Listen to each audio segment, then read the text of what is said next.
capítulo 6, desde los versos 20 hasta el 23. Creo que está puesto allí por si se quedaran rezagados. Y nos dice así la palabra del Señor: guarda, hijo mío, el mandamiento de tu padre y no dejes la enseñanza de tu madre. Átalo siempre en tu corazón, enlázalos a tu cuello. Te guiarán cuando andes, cuando duermas te guardarán. Hablarán contigo cuando despiertes, porque el mandamiento es lámpara y la enseñanza es luz, y camino de vida las reprensiones del que te instruye. Muchas veces nosotros pensamos que la Biblia es un libro para viejos, que ya no tiene mayor interés en nuestro tiempo. Y sin embargo, vemos como la realidad es otra. El que obedece vive largos días y lleno de paz. El que desobedece, pues vive días de amargura, sin consuelo, sin paz. Nosotros tenemos que buscar el efecto contrario. El secreto de la vida cristiana está en la obediencia. En la medida en que nosotros obedecemos, acatamos, es donde está la bendición.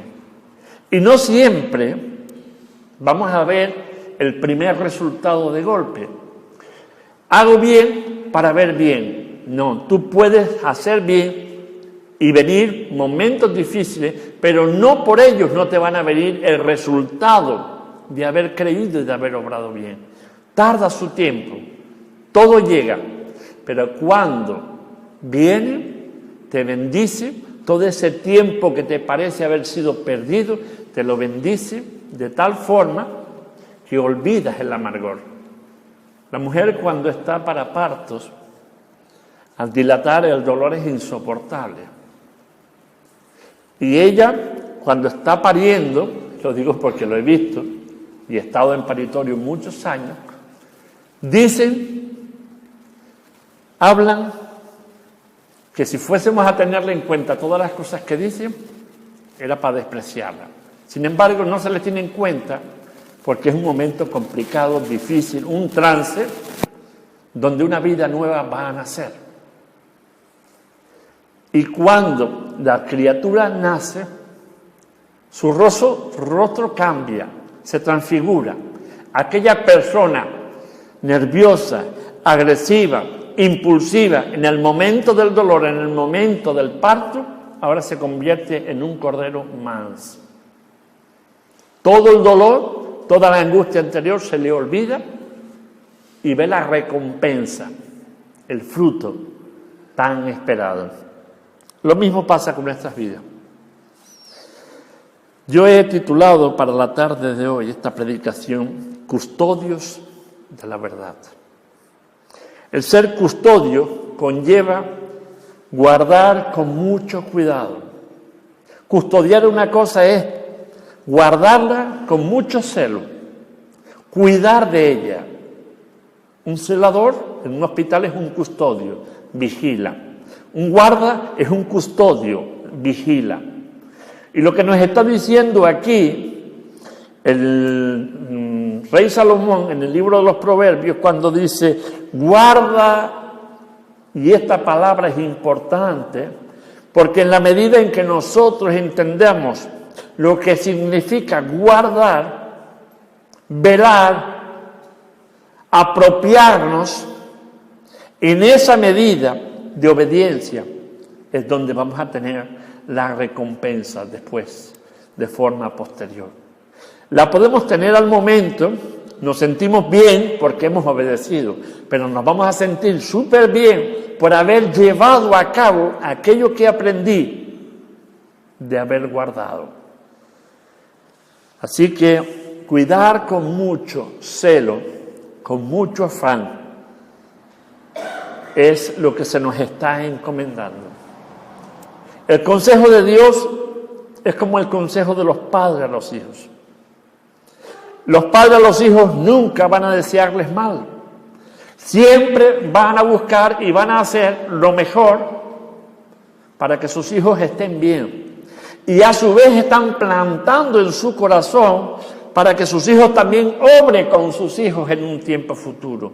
Y así, poco a poco, ir creando generaciones que repueblen la tierra, que vivan en la tierra con una idea clara, con una mente sana, con un convivir y con una convivencia estable, no agresiva.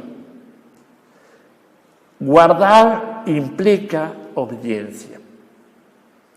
Cuando simplemente escuchamos o oímos, son dos cosas diferentes, pero no escuchamos, nuestro mundo se deshace. Ayer leí en el Facebook sobre el Chavo del Ocho.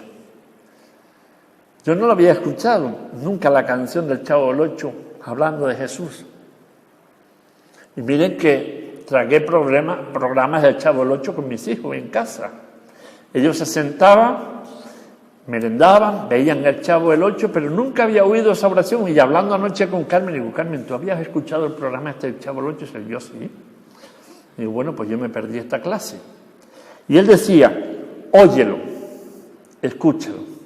Es Jesús que quiere ser tu amigo y mi amigo. La verdad es que cuando lo oí cantar, después hay una serie de vídeos del Chavo del Ocho, donde Jesús también interviene en los programas. Fue una serie bastante buena, te reías bastante y tenía una moral. Cuando yo la oí cantar anoche, yo no sabía que él ha muerto, no había leído el resto de las noticias, solo le di al vídeo y lo escuché. Óyelo, escúchalo, Jesús quiere ser tu amigo. Guardar, como dice aquí el rey Salomón, la palabra, es oírlo, es escucharlo, es obedecerlo, implica todo. La palabra guardar implica todo, es una obediencia ciega. No la entiendo, Dios, tú me estás diciendo que me prive de hacer esto y de hacer lo otro, pero no entiendo el por qué. Yo te estoy diciendo que no lo hagas, guarda el mandamiento tal cual te lo doy, porque eso va a ser sanidad para tu cuerpo. Si ustedes terminan de leer este capítulo, el capítulo es un poco grotesco en el resto. Guárdate de la mujer de risa fácil, guárdate de esto, guárdate de lo otro. Yo no quise leerlo porque no creo que vaya con lo que yo quería decirle. Solo está diciendo, sé sabio en las decisiones que tomas, sé sabio en las cosas que haces, sé sabio cómo te conduce, pero para ser sabio es necesario que primeramente aprendas. Hay quien oye, pero no escucha. Y hay una gran diferencia entre las dos. Oír, yo puedo escuchar el sonido del viento, el tintineo de las campanas, el tintineo de las monedas cuando se caen, el silbar de las personas, el cantar del ser humano, el piar de los pájaros. Yo puedo escuchar, oír todo eso. Pero si no me centro en lo que estoy escuchando, no me centro en lo que estoy oyendo, jamás sabré diferenciar el sonido entre uno y otro. He oído el sonido y he escuchado porque almaceno en mí. Por ejemplo, ¿cómo sé si es un pájaro? Así es un pollo. ¿Cómo diferencio? Son dos aves. Sé lo que hace el pollo, sé cómo pía el pollo y sé cómo canta el pájaro. Oí y escuché, ¿por qué? Porque guardé esas dos informaciones. Y aunque ahora no lo vea, si los oigo, sé decir esto es esto y esto es lo otro. Eso es escuchar. Cuando uno es capaz de retener la enseñanza, sabe diferenciar. Y la insistencia, fíjense, que comienza y no sigue toda una frase completa. Guarda, guarda, guarda. Ahí es donde está el secreto. Guardar, atesorar, vivirlo, experimentarlo. Porque en la medida en que eso no se dé, vivimos como flotando en una nube, sin equilibrio, sin sentido, vagamos por la vida, pasamos, y uno piensa, ¿ha merecido la pena vivir esta vida? Si lo único que he encontrado ha sido sufrimiento, sufrimiento y más sufrimiento, y no he encontrado consuelo alguno, tú dices, no merece. Pero cuando aprendemos el concepto de guardar como enseña la Biblia, dices tú, merece la pena vivirlo. Merece la pena el esfuerzo. Todo esfuerzo tiene su recompensa. Dice aquí, en este versículo 20. Y fíjense a quién se lo está diciendo. Guarda tú. Dice eso. Mi Biblia dice, guarda, hijo mío. La Biblia hace diferencia entre ser creado e hijo. Dios no le va a decir al que no le conoce que guarde su palabra, que guarde sus mandamientos, porque no lo va a hacer. Le está diciendo al hombre y a la mujer que ha nacido de nuevo, que le ha dicho a Jesucristo, yo te acepto como mi Señor y Salvador. A ese se está refiriendo, le está diciendo, guarda, hijo mío. No somos cualquiera, somos la iglesia. Hemos sido lavados en Jesucristo, hemos sido perdonados por el Padre. Por eso me está diciendo, dice, guarda tú, hijo mío, sé un guardián celoso de mi palabra, ser un camino, un canal de bendición, una transmisión directa hacia los otros seres humanos. Guardar implica aprender para compartir lo sano. No compartir con cualquier cosa. No se está refiriendo a aquellos que no se han acercado a Cristo. Se está refiriendo a cada uno de nosotros los cuales nos hemos acercado a Cristo. Guarda, hijo mío. El impío no puede guardar la verdad. El que no conoce a Cristo, el que no tiene una relación con Dios, no espere que sea honesto. No espere que le diga toda la verdad. No espere que guarde la verdad. No espere nada de esto. Espere cualquier cosa. A lo mejor entre todas las cosas que le dicen, una es verdad. Porque ha sido enseñado a hacer las cosas rectamente. Hay una moral, hay una ética, pero hasta ahí. No le hable de otras verdades. Hay quien dice y diferencia entre la mentira piadosa o el pecado blanco y la mentira provocada. Hay quien dice una mentira pequeña, dice esto es un pecado blanco, esto es una mentira blanca, para evitar un conflicto mayor. Lo que no se sabe o lo que no se piensa en ese momento es que la mentira conduce a otra mentira y esa mentira termina conduciendo a una mentira y no va en un camino descendente, sino que la mentira se va haciendo más pesada y va enredándose con otra mentira y cada vez se va engordando más al punto que llega un momento en que se descubre. ¿Han oído decir se coge más rápido a un mentiroso, antes un mentiroso que a un cojo? El mentiroso se enreda en su mentira. Y llega un momento en que es tan grande la mentira que ya no sabe por dónde desenrollarse. Ya lo pillaron. Queda desacreditado. Es mejor, cuando te preguntan, di la verdad. Directamente te quitas el problema de encima. Dios escoge a los salvados para que sean portadores y transmisores de la verdad. Ahora, fíjense, guarda, hijo mío, ya sabemos quiénes somos. Sabemos lo que tenemos que guardar, su consejo. ¿Quiénes? Nosotros. Ahora sigue diciendo, guarda el mandamiento de ¿quién? De tu Padre. No está diciendo, guarda el mandamiento o la ley de otro, no. Guarda el mandamiento de Dios. Guarda la verdad de Dios. Aplícala en tu vida, porque es la única verdad. Cristo, hablando de la verdad, le preguntaron, ¿qué es la verdad? Y él dice, yo soy el camino, la verdad y la vida. Nadie viene al Padre si no es por mí.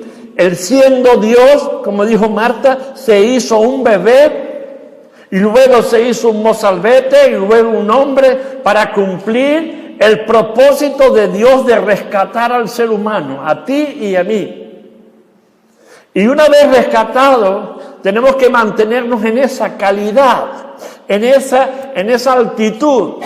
Ya no podemos rebajarlo al estilo de vida anterior. Tenemos que mantenernos y crecer, porque no somos cualquiera. En el versículo 20 encontramos lo que aprendemos de la palabra de Dios. Les voy a poner un par de ejemplos de cuándo se malinterpreta la palabra de Dios. Miren, hace poco oí a un pastor decir, hizo un símil. La iglesia es igual que un buen restaurante. Digo, ¿cómo? Lo escuché. Dice, sí, en un buen restaurante te ponen una comida exquisita, te ponen música, mariachi, lo que tú quieras, te dan lo mejor para que tú te sientas cómodo, pero eso cuesta dinero y hay que pagar mucho dinero por eso. Pues por tanto, si quieres ir a ese sitio a comer, tienes que pagar. ¿Qué tiene que ver esto con la iglesia? Lo escuché. Dice, la iglesia es igual. La iglesia tiene un buen alimento, que es la palabra de Dios, tiene unos buenos músicos que alaban, te hacen el rato agradable, pero usted tiene que poner mucho dinero para la iglesia. Mire, cuando dijo eso, se me encendió el cuerpo desde los pies hasta la cabeza. ¿Cómo se utiliza la palabra, una sola palabra de la Biblia, para decir lo que la Biblia no dice? Está hablando de la teología de la prosperidad. Dale a Dios para que Dios te multiplique. Y eso no es así, la Biblia no enseña eso. La palabra iglesia significa comunión, asamblea. Todos los salvados, hombres y mujeres de sexo y raza diferentes, de edades diferentes, que han aceptado al Señor, son los componentes de la iglesia. La iglesia no son las cuatro paredes, son los seres humanos que la componen. Entonces, si sabemos este concepto, eclesia, ¿por qué desvirtuamos la palabra de Dios para adaptarla a mi necesidad, a mi capricho, para poder sacar ganancia de ella? Si yo cojo a ese hombre en ese momento delante de mí, lo pongo de vuelta y media. Digo, ¿por qué utiliza la palabra de Dios para ganancias deshonestas? ¿Dónde está escrito eso? Por desgracia, hay iglesias que lo predican. Dale más a tu Dios, dale más, dale más. Yo he visto poner incluso hasta relojes carísimos y empeñarse con crédito para poder ofrendar. Porque se le dice, si tú le das a Dios 2, Él te va a dar 4. Oiga, le voy a dar 2 a Dios y mientras mi casa se queda sin comida. Cuando se utiliza y mal utiliza la palabra de Dios, a mí me indigna. A mí me enciende, es que no guardo la compostura con nadie cuando hacen eso. Yo digo, si yo llego a verlo delante de mí diciéndolo, o lo llego a ir predicando en eso, espérense que al terminar el culto voy por él. Aunque no pueda volver más a ese sitio, pero desvirtuar el sentido real del pensamiento de Dios, eso se llama pecar contra Dios. Otro ejemplo que quiero poner, que lo encontramos en el Padre Nuestro.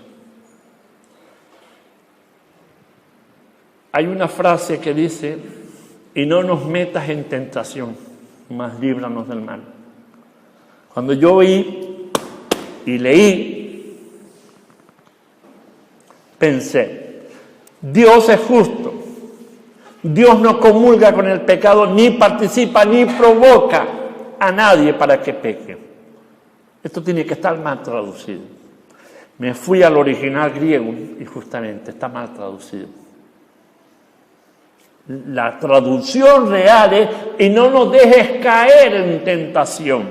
Es muy diferente. Ayúdame, Señor, para no caer en tentación. La palabra de Dios no tiene errores. Los errores los cometen quienes traducen de un idioma a otro.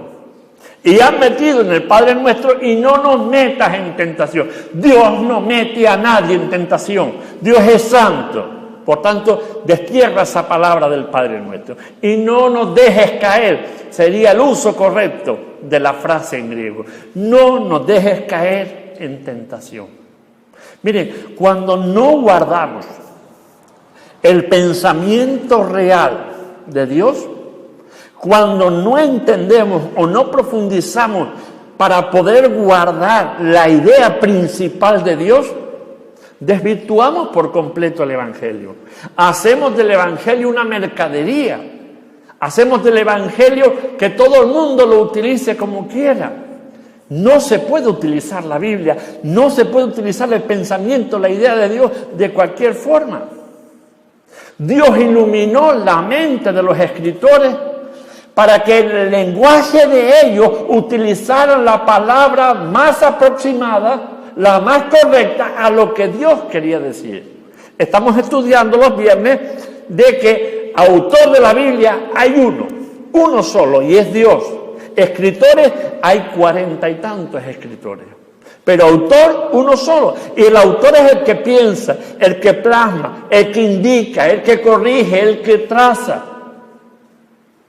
Los otros eran escribas, que estaban entendiendo porque Dios estaba iluminando su mente. No, el sentido de la palabra quiere decir esto y esto, según la conversación que Dios está hilando.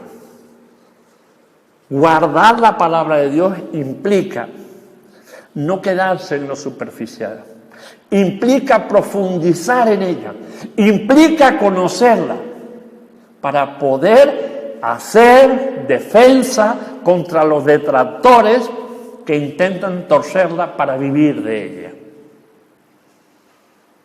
No lo permitan nunca. Conocer la palabra de Dios es conocer a Dios. Conocer a Dios es alegría y sanidad para nuestras vidas. Conocer a Dios nos ayuda a ver el horizonte mucho más claro que lo puede ver otras personas. Mientras unas personas son pesimistas, nosotros los cristianos debemos ser optimistas, porque no depende el futuro de lo que yo puedo hacer, sino de lo que Dios está haciendo por mí. En esa medida, en ese convencimiento, es en el que nosotros debemos andar. Hay cosas que nos parecen incomprensibles cuando las leemos. No la entiende, no la critique, déjela pasar. Ya habrá otro pasaje que usted esté leyendo que le dé luz a aquel del cual usted no entiende. Guardar la palabra de Dios implica respeto. No malutilizarla, no sacarla en su texto original para que diga lo que a mí me parece que tiene que decir. Fíjense el mal uso que se le ha dado a esa palabra. Iglesia. Encontramos aquí, en el versículo 21, la importancia que es guardar la palabra de Dios. Encontramos otro verbo. Siempre que usted esté estudiando la palabra de Dios, procure tener un diccionario a mano. Busque un diccionario. Y si no lo tiene, no pase la hoja, no pase la palabra. Intente comprender la palabra en su origen. Y si la palabra no le encaja con el texto que está leyendo, me puede preguntar a mí, yo se la digo en griego y lo que significa en su idioma original, para que usted entonces pueda completar el conocimiento, pueda completar la idea que Dios está transmitiendo. Yo siempre he sido muy celoso a la hora de enseñar. No me gusta mal usar las palabras. Soy bastante observador en cómo se dice, cómo se traza, qué está diciendo antes, qué está diciendo después, para saber si lo que estamos hablando en la actualidad va acorde al pensamiento de Dios. Versículo 21 dice: átalos siempre en tu corazón. La palabra corazón no se está refiriendo al trozo de carne la bomba esta que tenemos aquí en el tórax, en el pecho. Se está refiriendo al alma y al espíritu. Imprímela en tu ser personal, en tu ser espiritual. Imprime la palabra de Dios para que ella sea alimento y sustento. Átala. Y cuando dice atar una cosa, no es hacerle un lacito que se suelte. Átala con fuerza para que ella nunca se vaya de ti, para que tú no la olvides, porque teniéndola atada estás notándola, que está prensándote, que te está apretando. Y recordándola, vas a evitar caer en hacer muchas cosas que son perjuicio para tu vida, perjuicio para la sociedad, perjuicio para tu familia, perjuicio para todo. Cuando dice átala, es hacer un buen nudo, es decir, apropiarme de ella, hacerme dueño, compartirla, pero sin perderla. Yo puedo compartir mi conocimiento, pero guardándola siempre también para mí. Son recursos. Cuando uno ata el mandamiento de Dios a la vida de uno, es como ir por un desierto y tener un tonel de agua y siempre poder beber de ella. Vas a pasar un desierto sin necesidad, sin sed. Puedes pasarlo tranquilo porque tienes suministro. Pero si la dejas escapar, estás pasando en el desierto con una pequeña cantidad, va a llegar un momento en que esa pequeña cantidad se agote y que ya no tenga, y empieces a sentir la necesidad. El cuerpo puede estar hasta 72 horas sin alimento, pero no puede estar sin agua más de 24 horas. Aunque las grasas que acumulamos en el cuerpo se convierten en azúcares o son azúcares y hidratos de carbono y se van diluyendo para rehidratar el cuerpo, piensen que todo lo que perdemos no se repone y podemos estar un tiempo nutriéndonos de aquello lo cual tenemos en reserva, pero una vez que se agote, se acabó. Piensa que vas por un desierto y que tienes que ir surtido de lo más necesario, que el viaje es largo y que tienes que tener una fuente continua de suministro. Por eso dice, átala a tu corazón, anúdala bien, provéete de ella, porque en tiempo de embestida, en tiempo de sequedad, en tiempo de angustia, en tiempo de escasez, ella es la que te va a proveer la forma de conseguir lo que tú necesitas.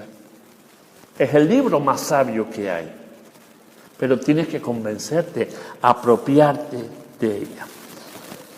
Átalo en tu alma, en tu espíritu, en tu ser. Versículo 21 sigue diciendo, enlázalos a tu cuello. ¿Alguna vez han puesto algo apretado en el cuello? Mi hijo Natanael hizo una cosa que era para matarlo.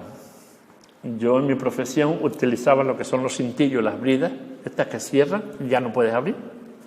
Y tenía de las grandes para los cables de alta tensión.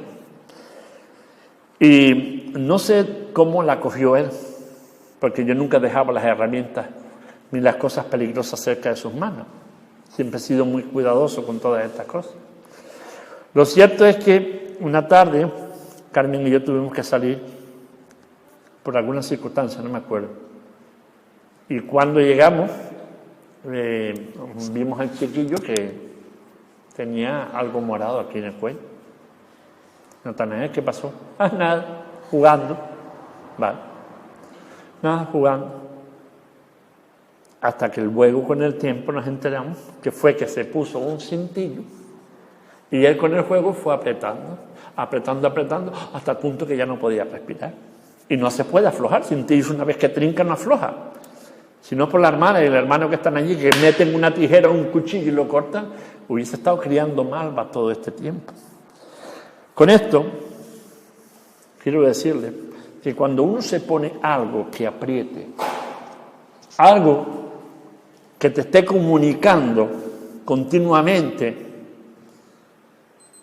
no se olvida. Cuando dice, átala a tu corazón, hazle un lazo a tu cuello. Recuerda que siempre la tienes ahí, que pesa. Es un simbolismo, es una forma de pintar lo importante que es la palabra de Dios, lo importante que es guardarla. Te está diciendo en sitio visible, donde te es molesto, ya yo no soy capaz de aguantar una camisa de corbata. Y antes me encantaba una corbata y una chaqueta, y ya creo que he perdido la costumbre. Cada vez que me pongo una corbata y una chaqueta, estoy todo el tiempo afloja. El presumir hay que pagarlo. Estás todo el tiempo. Pues bueno, me vine a recordar esto. La palabra de Dios tiene que estar recordándome continuamente y teniéndola fresca, me va a evitar desviarme, me va a evitar olvidarme de las cosas de las cuales me previene que no haga para que no sean perjuicio para mí. Enlázalas a tu cuello. Es una imagen, así que hazte la idea de algo que te molesta y que sabes que está ahí y que no te lo puedes quitar y que no debes quitártelo. Y una vez que la recuerdas, te va a guiar. Pues fíjense, es bonito el texto este, si lo leen con detenimiento, es precioso. Las palabras que utiliza, los símiles que utiliza, para que no se te olviden. En el versículo 22 encontramos los efectos de la obediencia. 22 dice, te guiarán cuando andes. ¿Cómo? Sabrás si estás andando bien, si estás haciendo las cosas bien o no, porque es como el pepito grillo de tu conciencia. Te va avisando. De la abundancia del corazón dice que habla la boca. Si de la abundancia de tu corazón está el mandamiento de Dios, te va a guiar dónde tienes que ir, cómo tienes que ir, cómo tienes que tratar el asunto, cuándo tienes. Créelo, la palabra de Dios no falla. Dios no falla, y menos su palabra tampoco. Dice, te guiarán cuando andes, cuando duermas te guardarán. Dice el salmista, yo me acosté y dormí, porque el Señor me sustentaba. En paz me acostaré y asimismo dormiré, porque solo tú, Señor, me haces vivir confiado. Y era un hombre que estaba en angustia. Era un hombre que estaba siendo perseguido por el rey Saúl para quitarle la vida, por cuanto había sido escogido para sustituirlo al rey Saúl. Saúl no quería soltar el cetro ni el trono y lo perseguía para matarlo. Y él se dormía, se acostaba y dormía, porque el Señor lo sustentaba. Guardar el mandamiento de Dios implica ser librado. Y no hay cosa más reponedora que poder dormir la noche y despertar la mañana y ver el día con otra perspectiva. Quien no duerme bien la noche no puede tener buen día. Y todos de una forma u otra, hemos tenido mala noche. ¿Sí o sí? Quien no tiene buena noche no puede tener buen día. Y aquí está diciendo, dice, aún en tu sueño el Señor va a velar contigo. En tus circunstancias, aunque estén andando, descansa, porque yo tengo el control. Yo voy a hacerlo, yo voy a recuperar. Confía, repósate. Fíjense lo que dice en este mismo versículo. Cuando duermas te guardarán, hablarán contigo cuando despiertes. Te acuestas pensando en Dios, en cómo honrarlo, te acuestas habiéndole servido, descansas y te levantas pensando en ese día y cómo vas a servir a Dios. La Biblia es un pozo sin fondo que tenemos que aprovechar. La vida es efímera, se nos va de las manos en un momento. Por tanto, tenemos que aprovechar nuestro tiempo al máximo. Léela, Porque en ella encontrarás salida a todas tus circunstancias. Ellas te van a guiar donde tú menos esperes. Te van a consolar, te van a reforzar, te van a inducir, te van a bendecir. Aunque parezca ahora que se te hace pesado, léela, medítela. Recuerda lo que hacen las vacas. Las vacas comen, las sueltas en el pasto, comen, eso es un saco sin fondo. Y llenan un estómago. Cuando ya está lleno, se tumban. Y al tumbarse, la comida pasa a otro estómago. Si primeramente se comió la hierba completa, al pasar al segundo estómago, cuando empieza a hacer la digestión, ya pasa diluida por los ácidos gástricos. ¿Para qué? Para que fermentando en ese segundo estómago, luego las proteínas, las vitaminas y demás, sean expandidas por todo el cuerpo para que tenga una buena carne, una carne hidratada, una carne sabrosa, una leche sabrosa, para que puedan hacer un queso espléndido. Es decir, una buena digestión hace que un cuerpo esté armonioso, que su carne sea apreciada, que su leche sea apreciada y que todo lo que desprende de la leche, sea mantequilla o sea queso, también sea apreciado. Versículo 22 nos habla claro. En el versículo 23, en el 22 te dice, te guiarán, te guardarán y te hablarán. Son verbos importantes. Te guían, te guardan y te hablan. Versículo 22. Y en el versículo 23 te dice, el mandamiento es una antorcha, la enseñanza es la luz. Imagínate que estás a oscuras aquí y tienes una antorcha en la mano, pero la antorcha no está encendida. ¿De qué te sirve? ¿Te sirve de algo una antorcha apagada en la oscuridad? No sirve de nada. Tienes que sacarle rendimiento a esa antorcha. Lo lógico es que la enciendas para que veas dónde te puedes mover, qué haces y qué no haces. Si tú dices, lees la Biblia, pero no la atesoras, ella jamás va a encender tu mundo interior. No te va a guiar a ningún sitio. Vas a estar siempre a oscuras. Leámoslo, 23.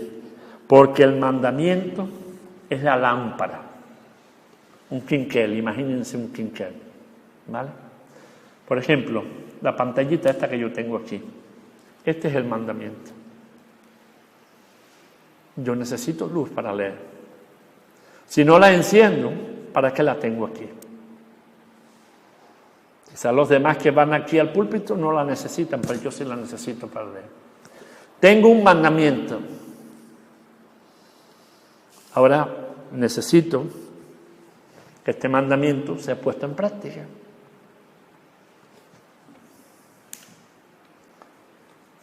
Tengo el resultado. Ahí está la enseñanza. De nada nos sirve tener la palabra si no tiene una aplicación en nuestra vida. Busquemos la aplicación de Dios. Concluyo. Hemos aprendido. Guarda la verdadera enseñanza. No aquella que aquel pastor dijo que la iglesia es como un restaurante. Eso no es una enseñanza. Eso es un símil mal usado. Eso es mal usar la palabra de Dios para tener ganancias deshonestas. Obedécela. Y por último, transmítela tal cual Dios te la enseña. No le des la vuelta.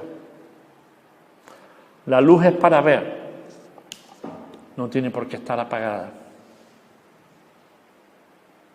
Tú tienes el mandamiento, tienes la pantalla, tienes la fuente que te suministra. Úsala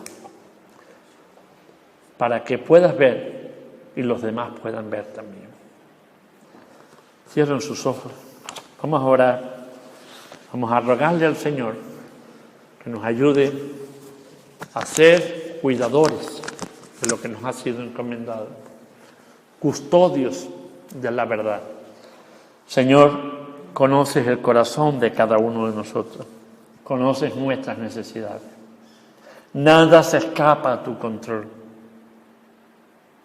Te suplicamos en el nombre de Jesús que nos ayudes a guardar tu palabra, a enriquecernos con ella, a fortalecernos y dejar que ella nos alumbre en el camino. Alivia la presión en nuestras vidas, alivia nuestras necesidades, alivia nuestras inquietudes. Pon paz, danos descanso, danos sosiego.